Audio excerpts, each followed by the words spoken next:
Gato preto cruzou a estrada, passou por debaixo da escada. E lá no fundo azul, na noite da floresta, a lua iluminou. A dança roda, a festa vira, vira, vira.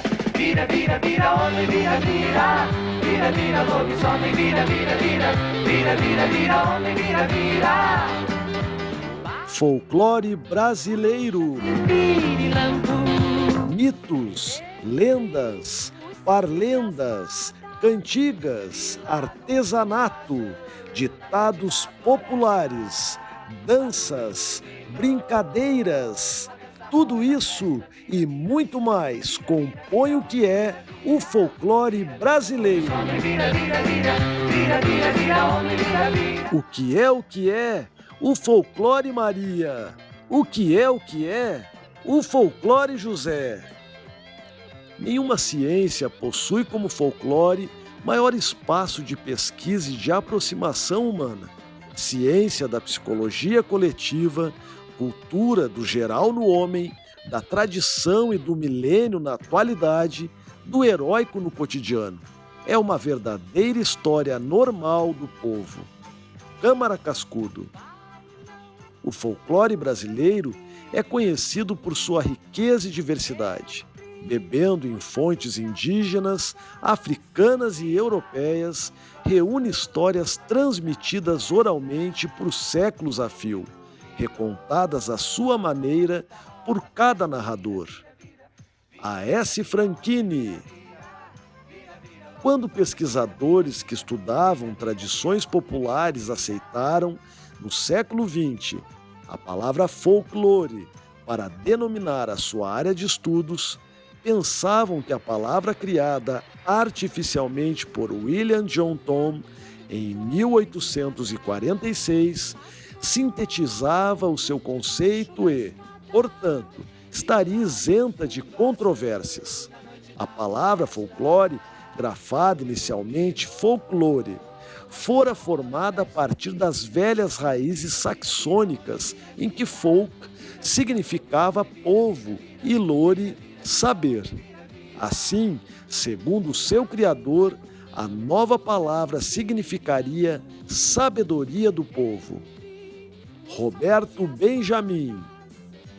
Folclore é o conjunto das criações culturais de uma comunidade, baseado nas suas tradições expressas individual ou coletivamente, representativo de sua identidade social.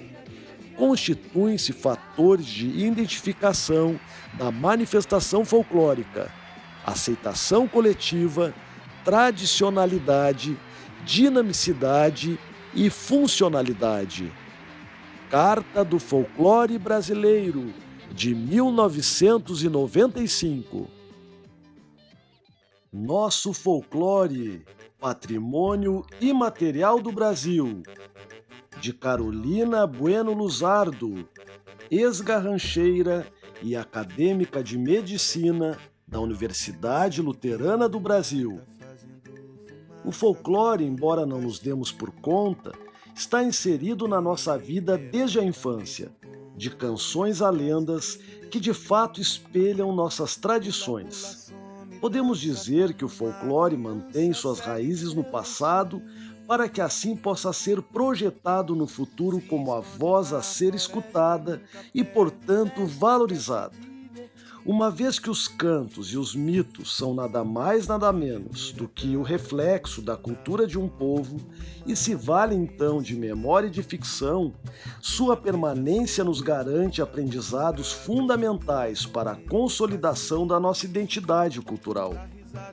Dentre tantas figuras mitológicas, o Curupira, protetor das florestas e dos animais, não pode ser esquecido pelas futuras gerações, já que nos mostra sua preocupação com o meio ambiente. Algo que, nos nossos dias, tratamos verdadeiramente ainda com descaso. Dos mais esplêndidos, o nosso folclore revela nosso imaginário coletivo, nossas tradições. Composto de mitos, lendas, canções, rituais, entre outros, ele é passado de geração a geração. Todos nós participamos de sua criação e de sua manutenção, o que o torna muito importante para a consolidação da nossa identidade cultural.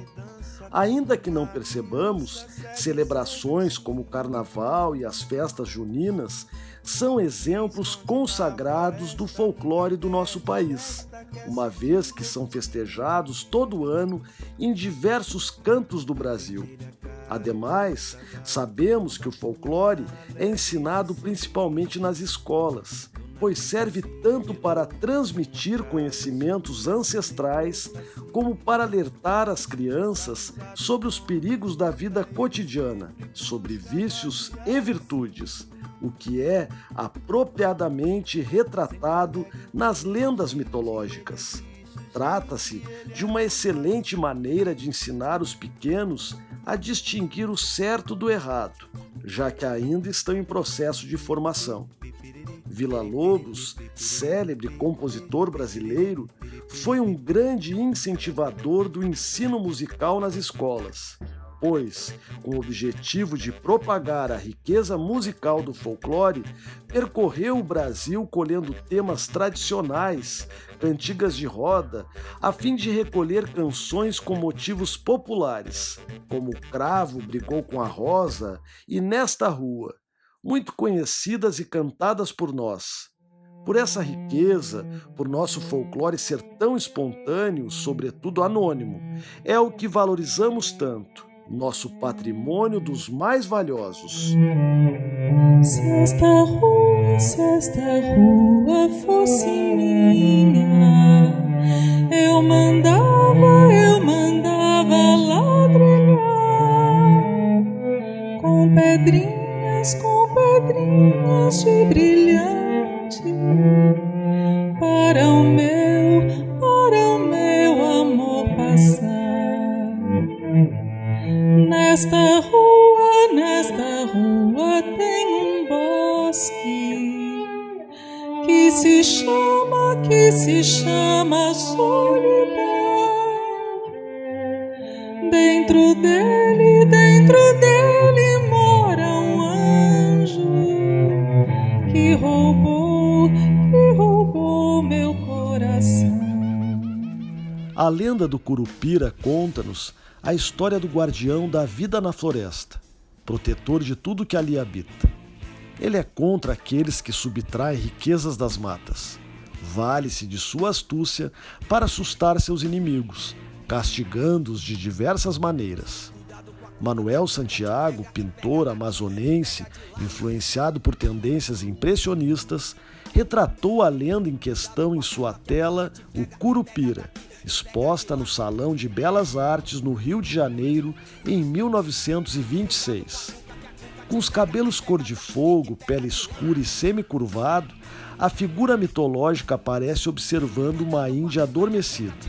Apesar de não estarem representados na obra, os pés virados para trás, acreditamos, despistam seus perseguidores, pois deixam rastros falsos pelas matas, estratégia mágica na defesa da natureza. Ora, não nos é novidade que, em nossos tempos, muitas espécies de animais estão em extinção devido à destruição de seus habitats. É sabido que dependemos das árvores para respirar, uma vez que elas desempenham um papel-chave no complexo ciclo global do oxigênio. Felizmente, o Brasil perdeu o seu ignóbil título de campeão de desmatamento no mundo, segundo o relatório publicado pela revista Nature Climate Change. Assim, são por essas razões que acredito que a lenda do Curupira não pode ser esquecida pelas futuras gerações, pois é de interesse mundial que preservemos as florestas, principalmente a amazônica, responsável pela maior biodiversidade do planeta. O folclore é a nossa essência, a nossa cultura, é o modo como compreendemos o nosso mundo. Por isso, é de nossa competência preservar esse conhecimento por gerações. Lendas folclóricas, como a do Curupira, são definitivas para que os que virão sejam mais preocupados com o bem da natureza, com o bem social. Celebremos também o dia 22 de agosto, Dia do Folclore, com muito orgulho por sermos detentores dessa joia, patrimônio imaterial do Brasil. Não podem ser preteridos. De Isabela Semeuman Maia, ex-garrancheira e acadêmica de medicina da Pontifícia Universidade Católica. As expressões folclóricas denotam a nossa cultura, a nossa sabedoria e nos ensinam muitas vezes aprendizados que contribuem para a construção da nossa identidade, motivos pelos quais necessitamos valorizá-las. As danças, o artesanato, as canções e as lendas não podem ser ignorados. Logo, compete-nos compreender a sua relevância, sendo a lenda do Negrinho do Pastoreio uma das quais não podemos prescindir, e isso por conta de seus ensinamentos sobre a escravidão e sobre a prática de boas atitudes. Um dos fatores mais marcantes do nosso folclore se refere ao fato de que fazemos parte de sua construção. Exemplo disso são as lendas, transmitidas oralmente, passadas de geração a geração. Percebemos a riqueza das nossas manifestações folclóricas por sua diversidade e por refletirem nossos costumes e nossos saberes. Todavia, muitos acreditam que essas expressões seriam artisticamente inferiores devido à sua origem popular, o que é lastimável, visto que nos cabe valorizar todo tipo de expressão artística. A xilogravura, a literatura de cordel e o artesanato, entre outros, não podem ser preteridos. Ora, o preconceito existente contra a arte, que não é erudita, precisa ser ultrapassado, vencido. O nosso folclore, como muitos estudiosos defendem, é indispensável para a construção e para a manutenção de valores, pois nos ensinam frequentemente como agir. Adotemos, pois, o compromisso de reconhecê-lo como o maior espaço de pesquisa e de aproximação humana, como nos assegura Câmara Cascudo. A lenda do Negrinho do Pastoreio carece ser lembrada, porque nos ensina que bons atos são recompensados e faz-nos refletir sobre a escravidão. Todas as boas ações do protagonista, o menino escravo, são reconhecidas por sua madrinha, a Nossa Senhora. A narrativa de origem cristã, registrada por Simões Lopes Neto em Lendas do Sul, lembra-nos acerca do sofrimento e da dor da população negra escravizada.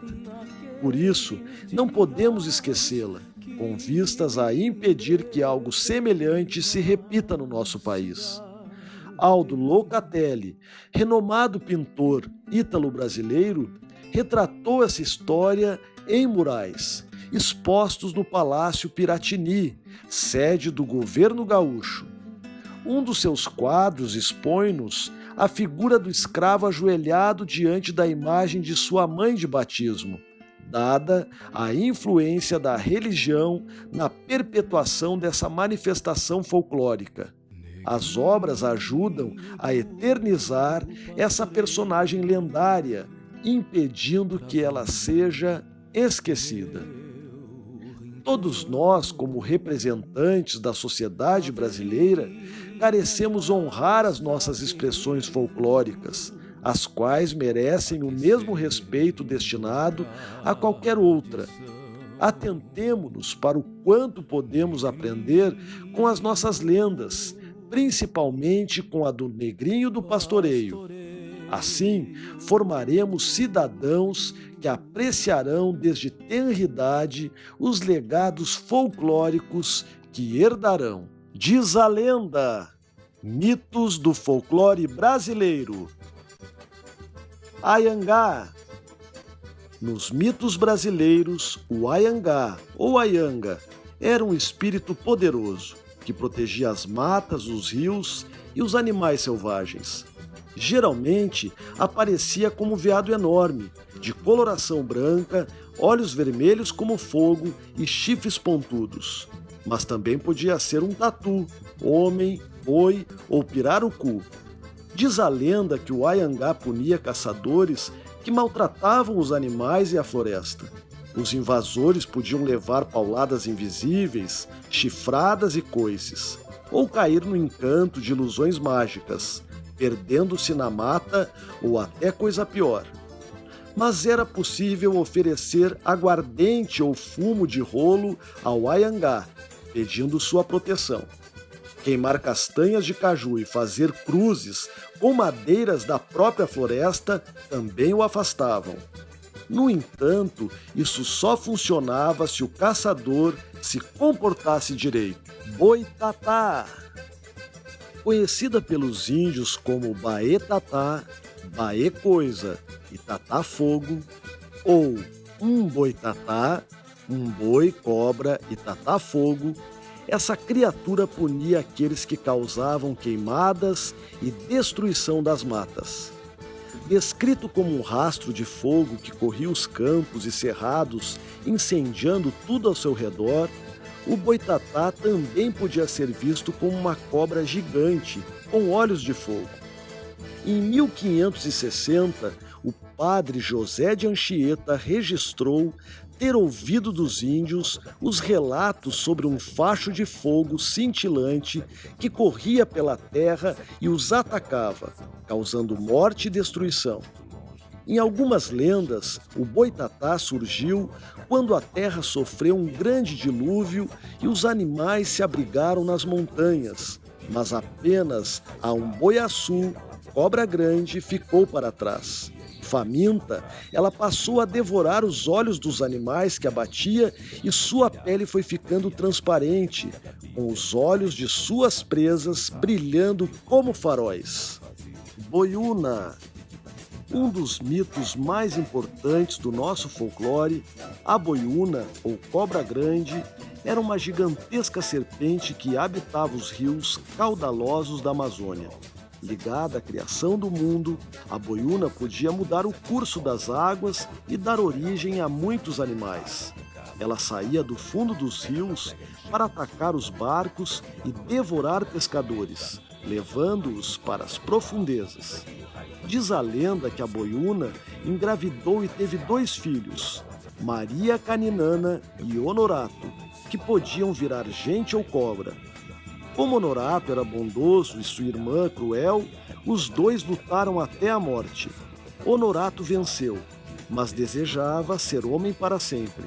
Para isso, um soldado corajoso precisou causar um ferimento em sua cabeça, com uma lâmina virgem, e assim foi salvo de sua maldição. Caboclo d'Água. Nas margens do Rio São Francisco, barqueiros e pescadores contam histórias sobre o caboclo d'água, que mora no fundo do rio e inferniza a vida de quem ganha a vida sobre as águas. De couro duro e impenetrável, ele vira barcos, espanta os peixes, afoga os banhistas e leva seus corpos. Diz a lenda que ele habita uma gruta cheia de ouro, segredo que guarda com ferocidade. Todos que tentaram chegar à sua gruta jamais voltaram. Como proteção, os barqueiros do São Francisco passaram a pintar estrelas no casco dos barcos ou a usar carrancas, esculturas monstruosas colocadas na proa para afastar o caboclo d'água e os maus espíritos. Corpo Seco. As lendas brasileiras contam muitas histórias de almas penadas, fantasmas e espíritos. Um dos mais conhecidos é o Corpo Seco. Sempre que alguém é muito cruel, maltrata e abusa dos filhos, ou agride a mãe e o pai, acaba condenado a um destino terrível. Depois que morre, nem Deus nem o diabo o aceitam, e até a terra o rejeita, expulsando seu corpo ressequido, condenado a vagar na noite como um ser de pele e ossos, que faz murchar tudo aquilo em que toca. Lenda conhecida em Minas Gerais, Paraná, Santa Catarina e principalmente São Paulo, Em muitas regiões disse que ele ataca quem passa por perto, sugando o sangue como se fosse um vampiro. Curupira! Protetor das matas e dos animais, o curupira era descrito pelos indígenas como um menino com os cabelos vermelhos como fogo e os pés virados para trás. Montado num porco selvagem e acompanhado por muitos desses animais, o curupira castigava os caçadores que abatiam filhotes ou fêmeas em gestação, cortavam árvores sem motivo ou causavam queimadas indiscriminadas. Quando se aproximava, vinha assoviando e batendo nas árvores, para assustar os mais medrosos. Seus pés virados para trás também enganavam os caçadores, que encontravam suas pegadas e seguiam seus rastros, acabando perdido nas matas, muitas vezes para sempre.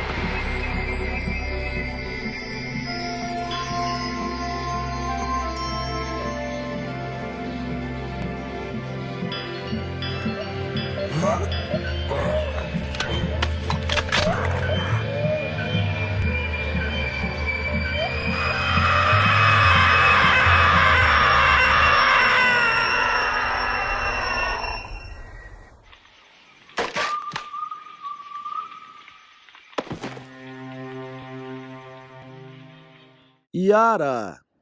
O mito da Iara, ou a Mãe d'Água, é um dos mais antigos e conhecidos. Com a chegada dos colonizadores, foi se transformando e a Iara acabou retratada como a sereia dos rios.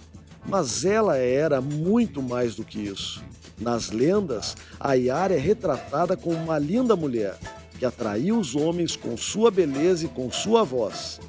Disse que quem ouvia o seu canto acabava enfeitiçado. Em muitas histórias, ela aparece para os jovens, bravos e fortes guerreiros, encantando-os e levando-os para o fundo do rio. Algumas versões contam que, ali, eles vivem para sempre como seus companheiros. Outras que acabam sumindo, para nunca mais voltar.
Lobisomem.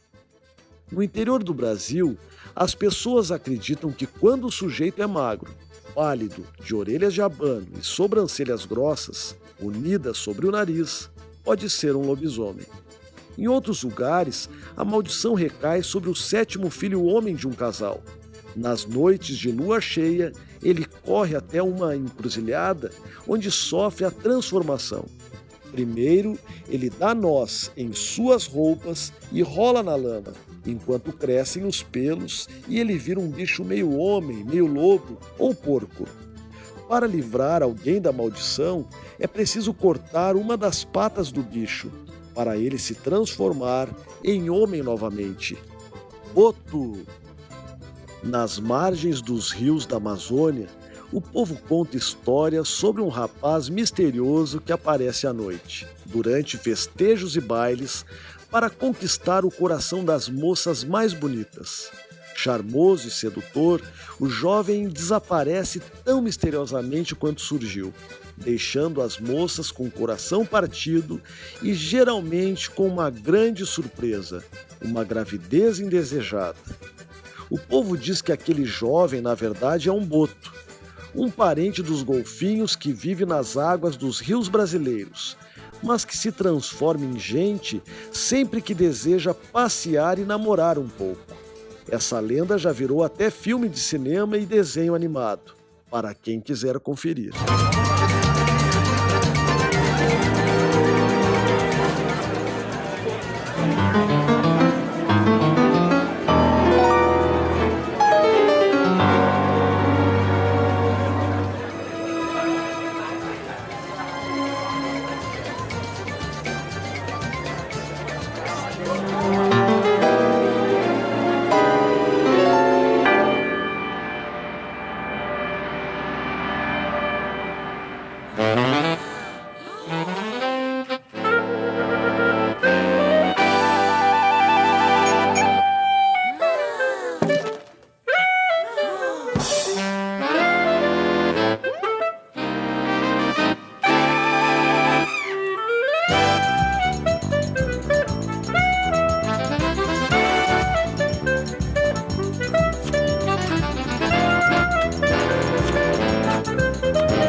Cuca! Dorme, neném, que a Cuca vem pegar! Quem não se lembra dessa clássica cantiga? Ela fala de um dos personagens mais conhecidos do nosso folclore. Originária de lendas portuguesas e espanholas, a Cuca chegou ao Brasil, onde se misturou com as histórias de bruxas e feiticeiras. Descrita como uma velha de cabelos desgrenhados ou como uma criatura de corpo humano e cabeça de jacaré, com uma longa cauda, a Cuca assustava as crianças e, diz a lenda, devorava aquelas que não obedeciam a seus pais. Popularizada pelos livros de Monteiro Lobato, a Cuca virou estrela da TV nas séries infantis e desenhos animados do Sítio do Pica-Pau Amarelo. E recentemente virou um meme internacional, viajando o mundo via internet. Mapinguari.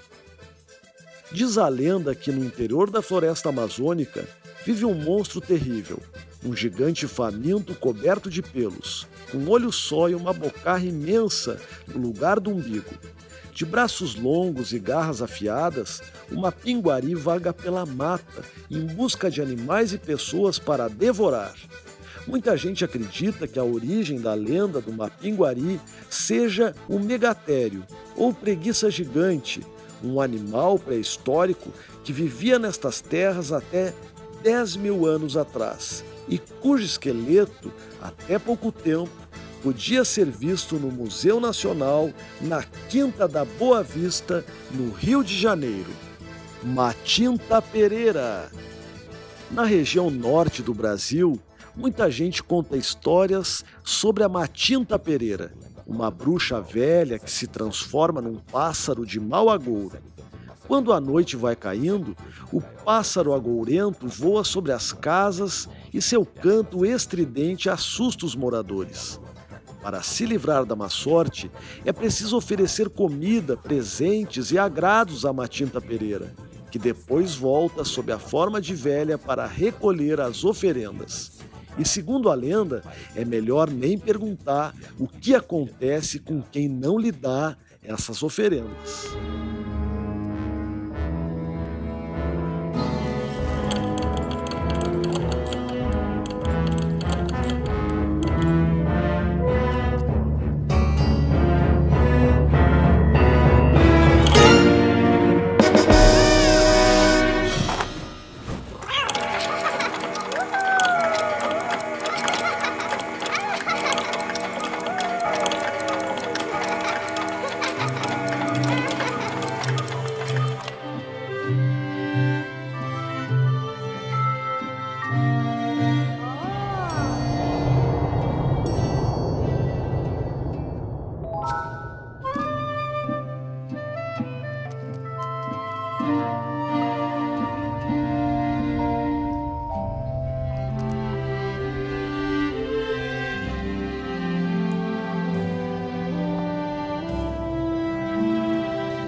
Mula sem cabeça.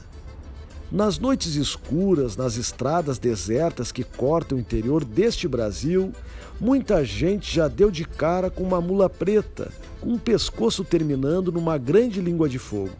Em uma das muitas versões dessa lenda, tudo começou quando um homem seguiu sua esposa até o cemitério e a surpreendeu enquanto ela violava uma sepultura. Com um grito horrendo, a mulher se transformou na mula sem cabeça e fugiu a galope, soltando chamas e coices. Originária do folclore português e espanhol, a mula sem cabeça é um dos mitos mais conhecidos do folclore brasileiro e também um dos mitos mais temidos. Saci Pererê. Quem avista poeira ou folhas girando em um pé de vento já sabe, ali tem saci. E é melhor tomar cuidado porque lá vem travessura. Dizem que o Saci Pererê se diverte dando nó nas crinas e rabos dos cavalos, assustando as galinhas, fazendo o leite azedar e provocando todo tipo de bagunça dentro das casas. Personagem muito conhecido do folclore, ele é um menino negro com uma perna só, que usa um gorrinho vermelho e um cachimbo. Diz a lenda que, se você conseguir roubar seu gorro mágico, o Saci é obrigado a atender qualquer pedido seu. O livro O Saci, de Monteiro Lobato, explica direitinho como capturar o danadinho. Mas isso não é uma tarefa nada fácil. Será que você consegue?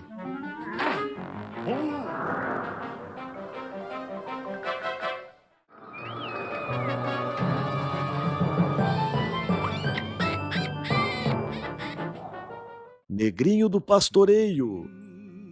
Mistura de mitos cristãos e africanos, a lenda do Negrinho do Pastoreio nasceu no sul do Brasil e é uma lembrança triste do sofrimento dos negros escravizados.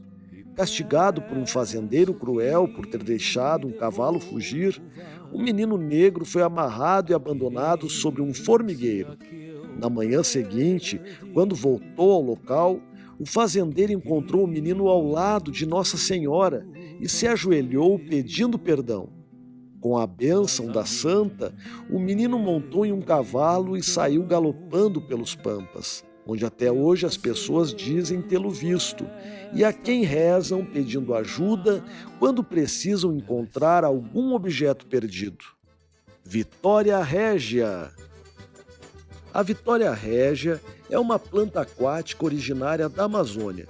Suas folhas circulares podem ter mais de 2 metros de diâmetro e suas flores brancas e delicadas brotam em janeiro e fevereiro, abrindo somente à noite e durante 48 horas. Inspirados pela beleza da planta, os povos indígenas contam uma linda história. Diz a lenda que a Índia Nayá era a mais bela da tribo. No entanto, ao ver Jaci, A lua, refletida nas águas do igarapé, desejou ir morar com ela no céu e virar uma estrela. Por dias e noites a fio, Nayá ficava ali, na beira do igarapé, esperando e admirando o reflexo da lua, sem comer nem beber, e acabou definhando e morrendo. Com pena, a lua transformou-a numa estrela diferente, uma estrela das águas.